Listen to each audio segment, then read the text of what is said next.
right. Sorry about that, folks. We had a little technical difficulty there. Computer decided it was time to update. I don't see us on my feed yet. And it did. We're live here.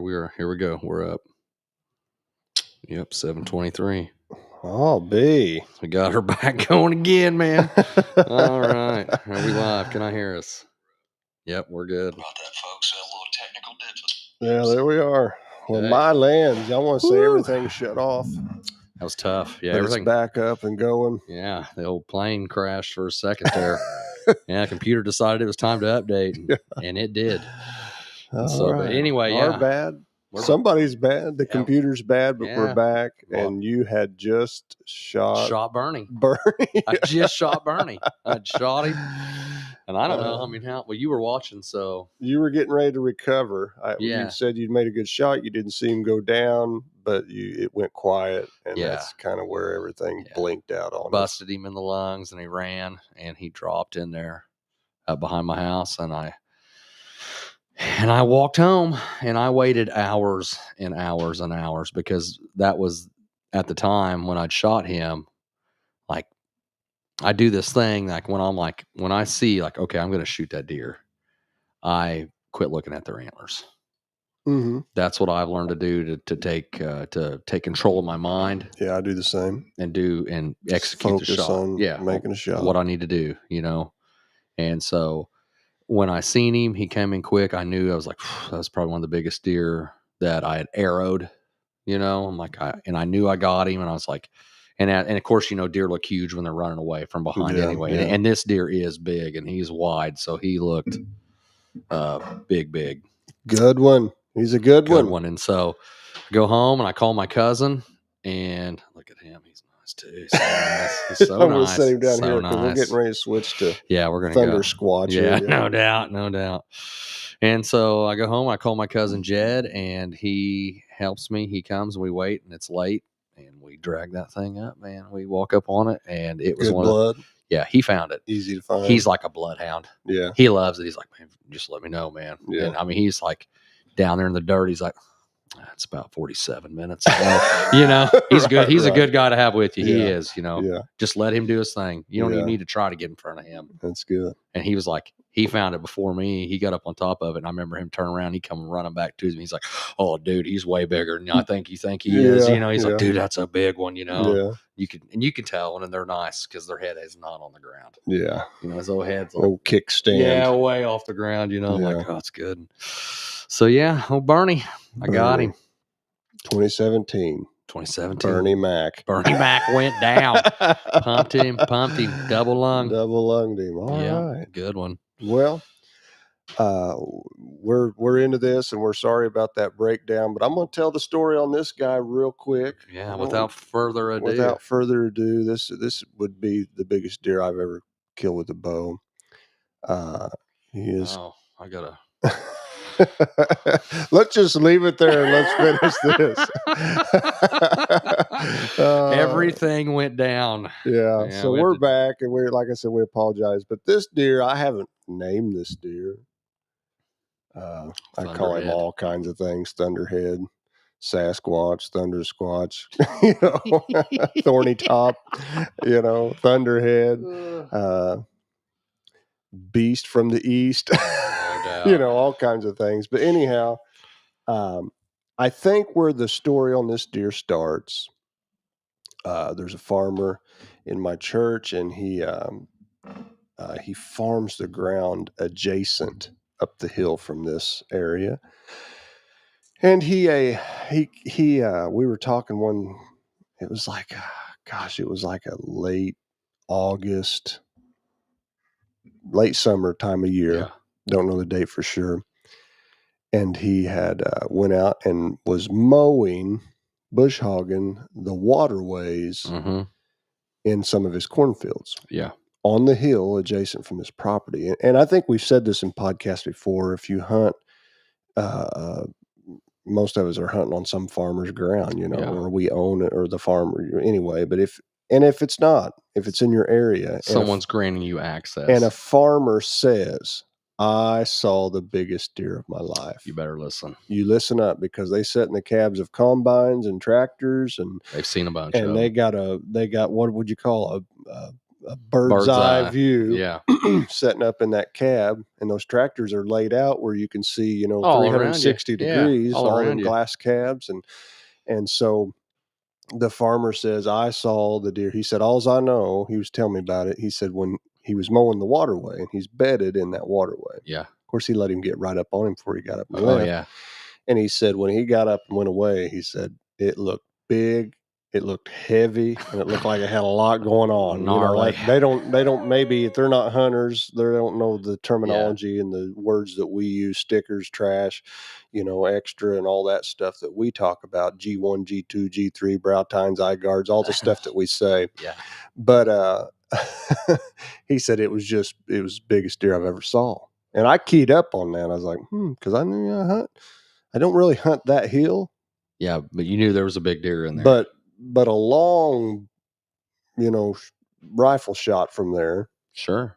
just a stone's throw, I guess you could say, you can get an arrow to the edge of the woods from where he saw it that I was hunting. Put it that way. Yeah. Lob an arrow. So, I don't know, took a real long way around of saying a quarter mile from there. But close proximity. Yeah. So I was like, man, no kidding. He's like, yeah. And he said it's like 40 acres of corn, and there's like 2 waterways in it. He said, I mowed the one, and I'm over in the other one like 35, 40 minutes later, getting it. Same field. He's in it. He jumped it again. Yeah, he went and laid back down. He said he just moved over to the other waterway. Probably had another bed there. He said, sure. because I'd let the weeds get, their chest high, head high. And he was just bedding in those weeds in the waterway out in the cornfield. And he said, I got him up. No doubt it's the same one. Got to see him twice from like 2 different angles. He's like, man, he said, it is the biggest deer I've ever saw. Well, that season rolls around, and, that's still etched in my mind. I was like, and there's always big deer in that area. Yeah. And, I don't run cameras, so I have no idea what he has seen. I didn't put a camera up to see if I could get a picture of it. I have no idea. But season rolls around, and Wes and myself have hunted this area a bunch. Well, another individual started hunting basically that place. They didn't have permission to hunt everything that we hunted. Do you think that they had caught wind of? I don't know, because I don't remember if they started that year or the year before, but they were hunting there. And every time we went there or I went around there, they were there. Now, I could hunt the big property. Wes and me could hunt that big property behind it, but we had there was basically like a 5-acre woods we had permission to hunt, and this guy had permission to hunt. That 5-acre woods hooked on to the big stuff that but he did not also have. But you had to basically just walk right underneath him to get to your stand. And when you pull around there and he's already there, he's like, man, I hate to walk Takes right the wind out past of him. you. And it pulls the wind out of yourself. So we had not hunted this place all year. Really? So we take vacation back then. We were more limited on time, maybe than we probably are now, but as far as how much we could hunt during the rut. So we're taking, most of that week and several days prior to the first Illinois gun season. And we hunted hard, video and hunting, hunted hard, just had not the best week. Seen deer, I can't, but nothing is standoutish that week of the hunting. Yeah. And we had, I can't remember exactly why. Wes might be able to answer. Seems like he had, Cassie, his wife, she's a school teacher. Seems like she had parent-teacher conference or something. So there was like that Wednesday and Thursday we allotted to go back to work right before the Friday gun season. Some people's like, those are some of the best 2 days. Well, it's just the way it worked. Yeah. Anyway.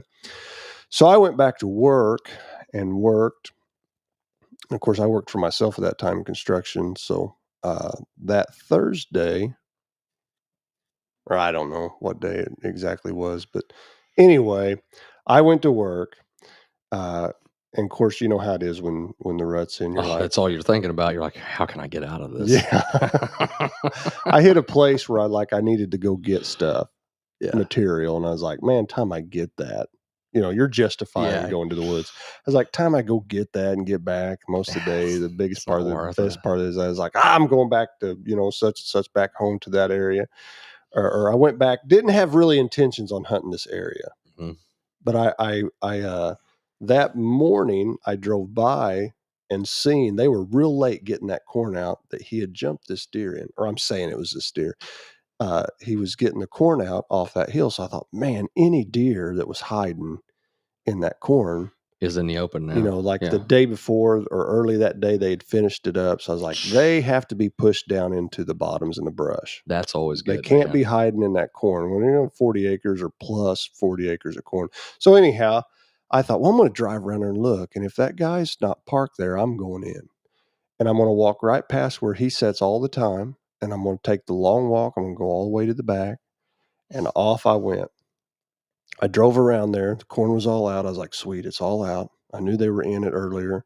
Like they had just picked it like the day before. Yeah, it was like they got most of it the day before, and that morning they when I had finished it left, up. they were in there. I thought they're going to be finished in just no time this morning, So, So them deer probably still, because there's a thing, like I've seen these deer sometimes, like the day that corn comes out, it's like, man, it's a free for all. It's just like they don't have to work for it anymore. right, It's just laying all over the ground. They Right, smell it. right. They're stirred up. and we're looking at the rut being in more of the peak rut. So I thought a any good does time. that were hiding in there, buck and a doe might have been hiding in there. They're pushed down into Yep. the timber and the brush. They're on the edge. So I went around there, and that guy wouldn't park there.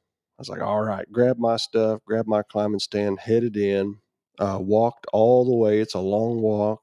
Wes has been back here with me. He would know.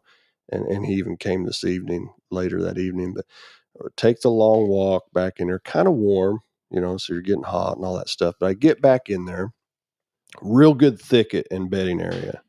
And we've always had good deer cruising that thicket during the rut looking for does. So I thought, I'm going there. I knew right where I was going. Climbed a tree. I get up in the tree. I sat there, man, 30 minutes and had the wind pretty good. And all of a sudden, I'm sitting there. I'm the type, I might check the wind every 15, 20 minutes. I'll have a puffer with me or a little thing of milkweed puffs, so you killing don't time. put them in the air and watch the wind. I was like, man, the wind's turning.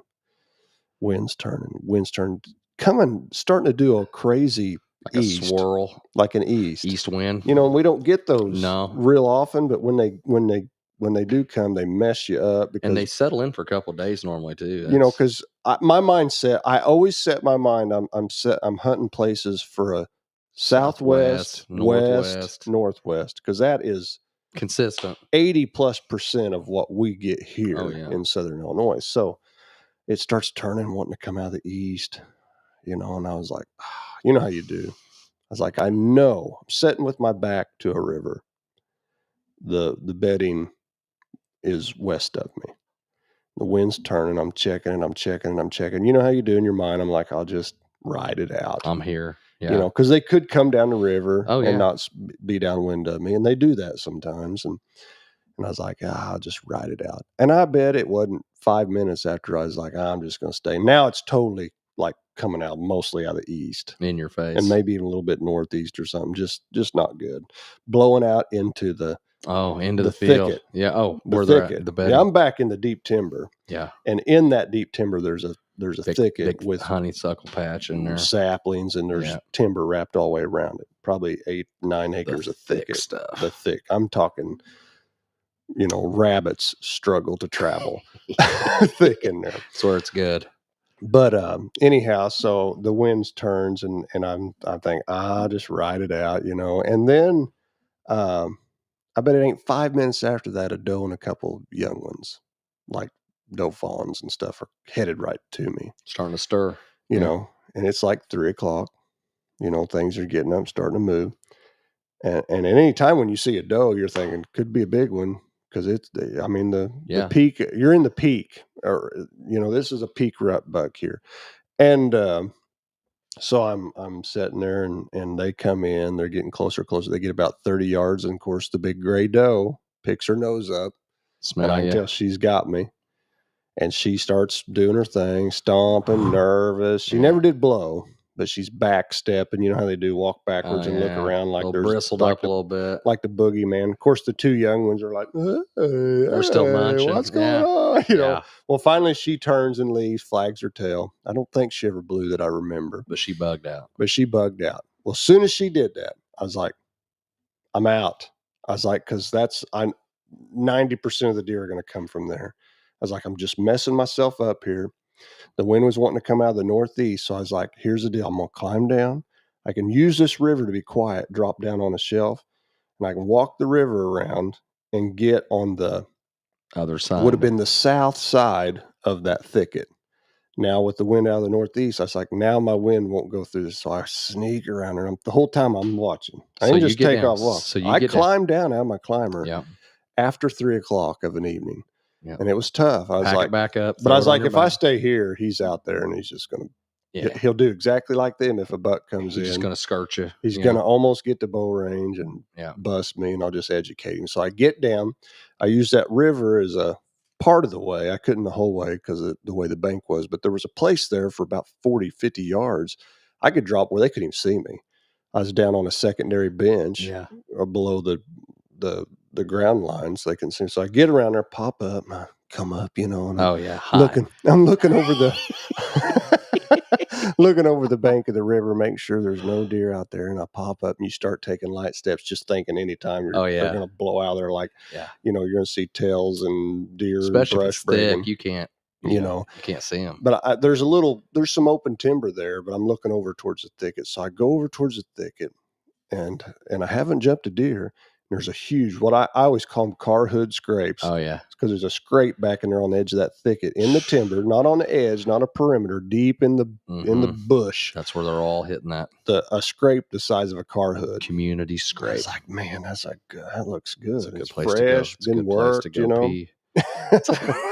So I from there, I was like, well, I want to be close to this thicket. I picked a tree over here about 25 to 35 yards away or so. And that scrape's over here to my right. I didn't even go over to it. I just looked at it. It's like, man, big scrape. So I slip over, climb that tree, get up in that tree. Oh, that's gotta be nerve-wracking, man. I climb in my climber as quiet as I can. And right there where I climbed, there was another big scrape. Oh, you're not in there. 45 yards apart, two great big scrapes. Or big one's been in there tearing it up. Two great big scrapes. I climb up. I'm up there a few minutes.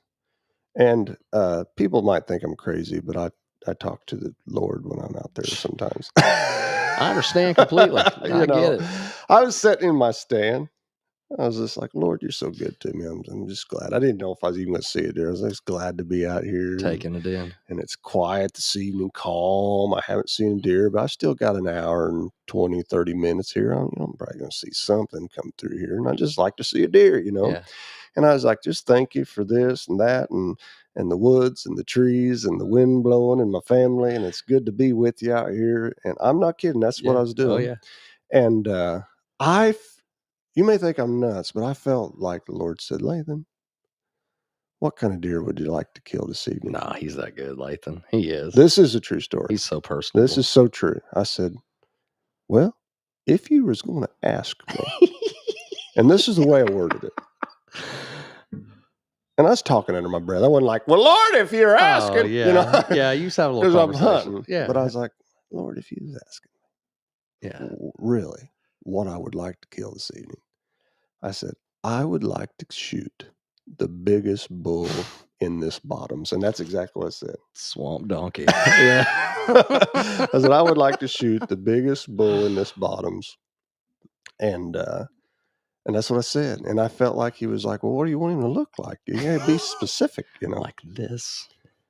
And I don't know if anybody remembers. Years ago, I used to watch the primetime guys. Yeah. And, HS, Hunter Specialties, primetime videos, Monster Buck videos. Yeah, Bill Jordan and them guys. And Pat Reeves used to hunt with them. Pat Reeves hunted with primetime at that time, the HS guys. And I think it was Pike County, Illinois. Could be wrong on that one, but he killed a net booner, 200 inches, big old chocolate heavy thing, big old framed up thing. I was like, Lord, I'd like one like that. Just a big old net booner, just just chocolate. Looked like it's been dipped in milk chocolate. Oh, The yeah. antlers, that is. Oh, yeah. And I said that and didn't think much about it. Really felt like I didn't hear no audible voice, but really felt like in my heart that's what the Lord said to Yeah. me, and I answered him. And I was sitting there. It wasn't 15 or 20 minutes later. And I'm turned around, got my safety harness on, Yeah. turned around, sitting on the bar of my climber. Yeah. Facing the tree. Yeah, facing the tree. And I climbed that way a lot where I can get behind the tree if I think I know where the deer are.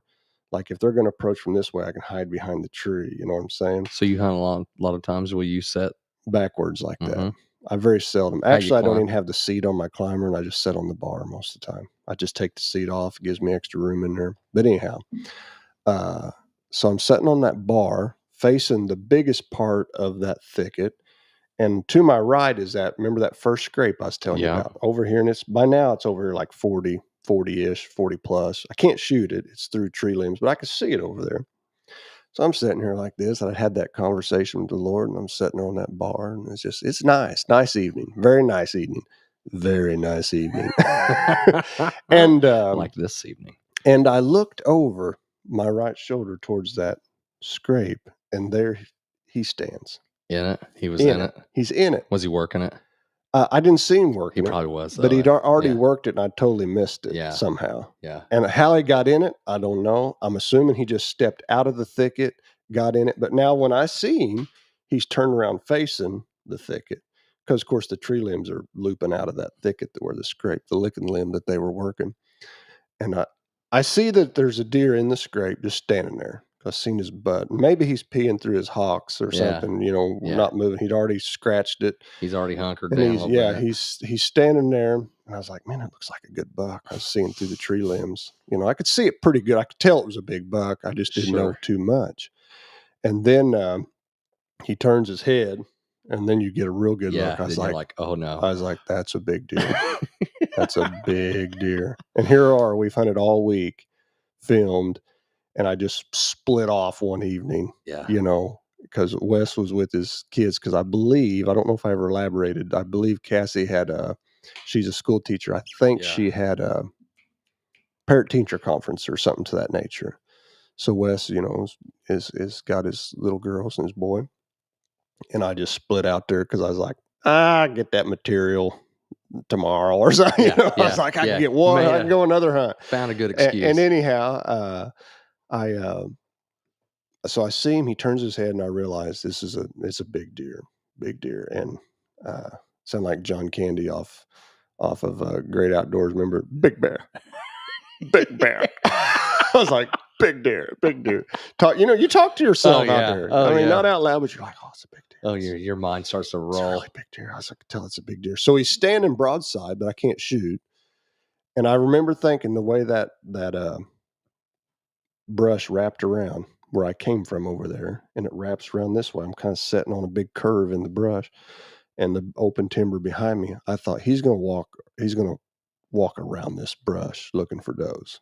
He's in the timber, but he's going to follow the brush line. The line, yeah. And I thought the way he stands, like if he takes a step to the right, I have to put some sort of plan to try to get him turn. I don't know if I'm going to grunt. What am I going to do?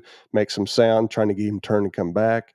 So I'm thinking about that, but I thought if he steps to the left, he's going to come my way. He's coming to this scrape that's right over here. Yep. Is what he's going to do. So he stands there. I bet he stands there 15 seconds, which seems like, oh yeah. By now I've already got my bow and I'm turned. So it's in my hand. You're already. But I can't shoot because there's tree limbs, bunch of tree limbs. But of course, most of the leaves are starting to get off. I can see through there pretty good and see him. Man, he led with the left foot. Yeah, it's that on. That left front foot, when he led with it, I went into the zone. You start looking, okay, where's it at? I went into the zone, and I thought if he's coming this scrape, my only fear was he has to walk straight at me for a pretty good ways because I'm like 8 yards from the brush line. I thought he's going to walk right at me, and I don't want to draw at the last minute. Of course, I don't want to spook him either, so I don't want to be silly and draw right in his face. Oh yeah. Or get stuck. And I was probably 20 foot up. Here he comes, walking right at me. And I was like, it's on. And here's one thing I remember. Remember what you said earlier, take your your mind off of their rack. Here's what I saw. I remember seeing. So I would have saw this one, this kicker right here, when he's walking down the edge of that brush line. I remember it's like, there's a big old kicker right there, big old flyer off that G2, and I was like, that's cool. And then I went back to like, all right, gotta be calm. I gotta shoot this He's dude. coming right at me, and I'm shooting an 80-pound Struther, Struther, however you want to say it. Struther Rush XT, I believe is what it was. 80-pound bow. And I remember he's facing me. I thought, I think I can draw. I just Sucker back. Easy as easy. Because I was like, man, if he gets here, I don't like them being that close and not being in Already be ready. position. So I get it back. I was like, if you don't see me, I'm golden. I got it back 12 yards. He walks up there 12 yards, standing in that scrape, looking around. And by this time, I haven't looked at his antlers again. You can see him in your peripheral. Yeah, but you're focusing on that behind the shoulder. Sweet meat there. Oh, right here. Yeah, but I was focusing on that. He comes in, standing 12 yards. I'm 20 foot up, barely, just a little bit quartering to me. But I was like, man, that ain't enough. It's not enough, and I'm straight up, and I'm going to drive it in him through him. Yep. So I put the 80-pound Strother bow, put the pin right where I wanted it, touched that thing off, and it went to the fletching. Yeah. And stopped, and he peeled out of there like they do. So he took it with him. Yeah, he took it with him. Runs over into that thicket, but he goes into an area where I can see out. It's a lot of little saplings, but the leaves are off of them, so I can see out into them a pretty good ways. I seen him stop, and then he went behind some honeysuckle and stuff, and I didn't see him. But I never heard him leave. And then I thought I heard several like kicking. I was like, I think he's down, boys. I think he's down, Doing donuts. So I got my Beanox and got looking. I'm looking through those saplings, and I see his rear end on the ground, the dark side to me. And I didn't see the white. I see his, because I was like, is that him? Is that him? And I really got focused. And, you put your Beanox against the tree so you get the shake out of him. I was like, oh, that's him. That's him. So I knew I had him. That's awesome. I got excited. Of course, immediately I can't remember if I texted Wes first or called him first. Probably called him. I think I called him and was like, dude, you are not going to believe it. He's like, you just shot a big deer, didn't you? He's like, well, how big? I said, I really think. As big as they get. I really think I remember, you don't want to get too out of kilter and have to backtrack. But I said, I think he could be a booner. Yeah. I said, if he's bigger than an 8. Yeah, he got it. I think he'll be a booner. And he's like, really? And I was like, oh man. He's like, I think I'll head over there. I was like, I thought you had your kids. He's like, I'll bring them with me. That's awesome. And that's so cool. And I also text. I think my first thing I did was send a text out, and I think it was something like, boys, what did I just do? Or something like that, And then I called Wes, or he called me real quick, or something to that nature. That's getting a little fuzzy after the shot. Everything up to the shot is, man, I can remember that clear as a bell. Yeah, but then the flood of emotions. And Wes is like, is he down there? Are you sure he's down? I was like, dude, I can see his rear end. He's done. He's already spent. Dirt nap. Yeah, he's sleeping with the fishes, man. And they were like, "Who do you think he's a booner?" I was like, "Well, how big? Take a guess." I was like, "Man, if he's bigger than an 8, he's surely in the 180s." So he's like, "Really?" That's when Wes massive. Is like, "That's when Wes is like, I'm on my way." And I couldn't wait. I got down. Yeah. There's minutes of daylight. Good. I mean, I shot him about 45 minutes before dark. So there's plenty of light to know. And I seen his rear end. I would have never went over there, but I was like, even got down and went like halfway and looked through the brush and my binoculars, like, yeah, that's him. He's trying to hold out, wait for your buddy. Yeah. Well, I just thought, I want to make sure his head's down or something. He's not laying there, but they normally just don't take a nap after you shoot. It was a dead day. He was sprawled out, so I thought, I'm going over there. Yeah. So I go over there and I was like, remember what I talked about earlier? like there's this phenomenon, there's ground shrinkage, Oh, and then there's this phenomenon the other way when you walk up to them and you're like, yeah, it's way bigger than what I thought. this is so much That's more. like what I got. Yeah, this is so much more than what I thought. I mean, I was like, look at him, chocolate. I don't even know how many. I don't even remember how many points he's got. How many scoreable points is on him? Well, I don't know what they say an 1, inch. 2, But 3, old 4, boys say if you can 5, hang a ring 6, on it. 7, 8, 9, 10, 11, 12, 13, 14, 15, at least 16 scoreable, and potentially a couple that are questionable. 17, maybe 18.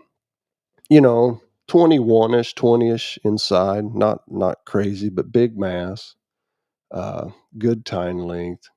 Chocolate looked like he'd just been dipped in milk chocolate, didn't he? Looks beautiful. The light kind of washes him out, but look at the lines through him. Just all kinds of character. I've never seen a deer to have. I mean, both G2s are split and with a flyer on them. And he's bladed, palmated. Yeah. Even look I at always call this one the 4-blade broadhead. If you look down the top, it's got like 4 blades on it. Look how smashed. This one's bladed out. Stickers down here, splits. He is something to behold. You know, he is. I know that. I don't make light of him. He's look at his head. He's an amazing animal. But anyway, I walk over to him, and I was like, "Are you kidding me?" I remember. I don't know if you can see it. He's got a flyer back here too, off the G2, split on top and a flyer. I took my Struther bow, propped his head up, stuck that point right there. It was a split limb, stuck it down between the split limbs, and used my bow as a prop, a kickstand, a prop to hold his head up.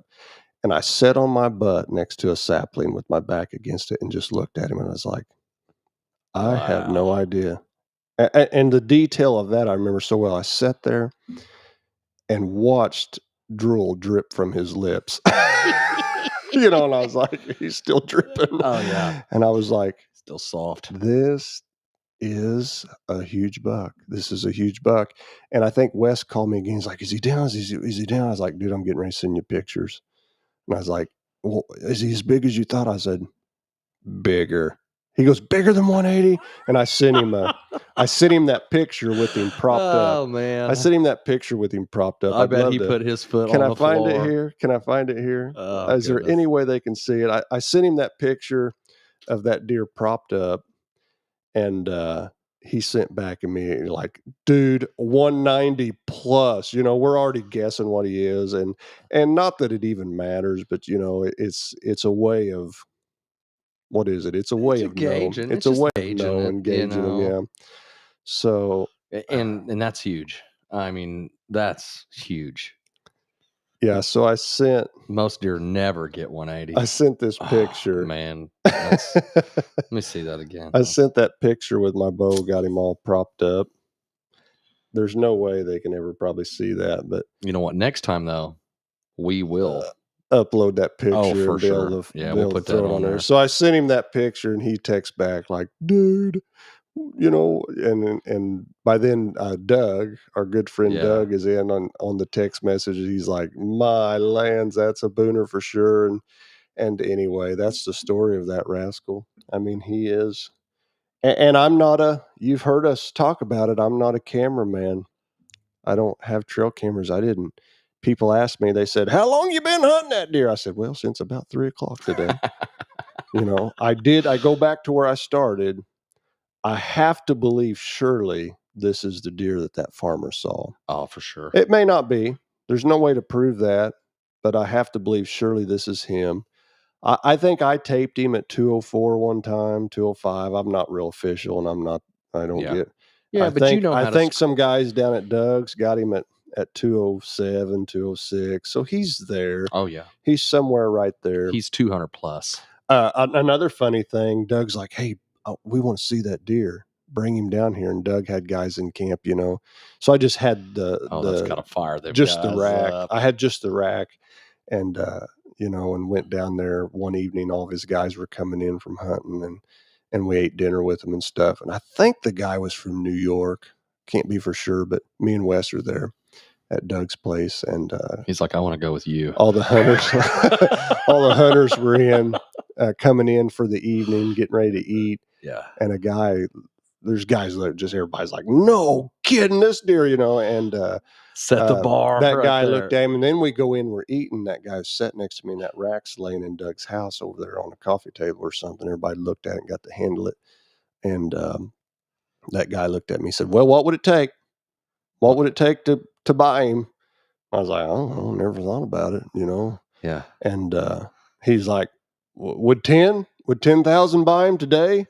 And my eyes must have got that big. And Wes must have noticed that my eyes got that big because Wes was like, I think he even tapped me Like, under the yeah, table. like, He's dude. like, hey, be easy now, be easy, because he Wait, pulls, wait.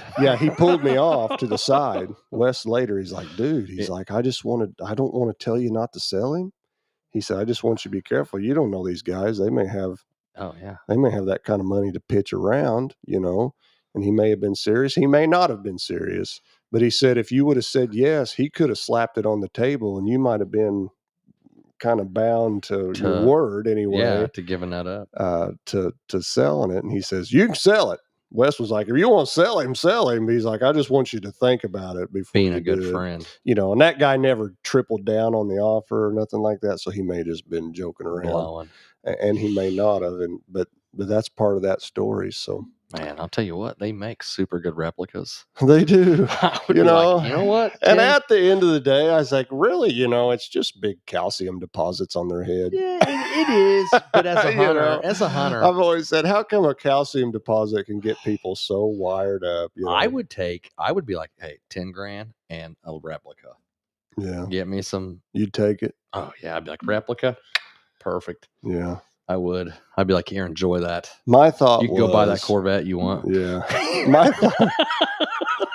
Stinger. I want the old, like the 78. Are you thinking like red? Yeah, something like that in the old 454. Yeah. Big like gas station to gas station. Didn't they make a 427 one? Yeah, they did. That's what I'm talking about. 427. Oh yeah, like Stingray T-tops. Yes. Dude, I know what you want. Awesome. Listen, I'm gonna tell you right here. Lord laid on my heart, if I ever get it, man, I'm gonna buy this guy. No.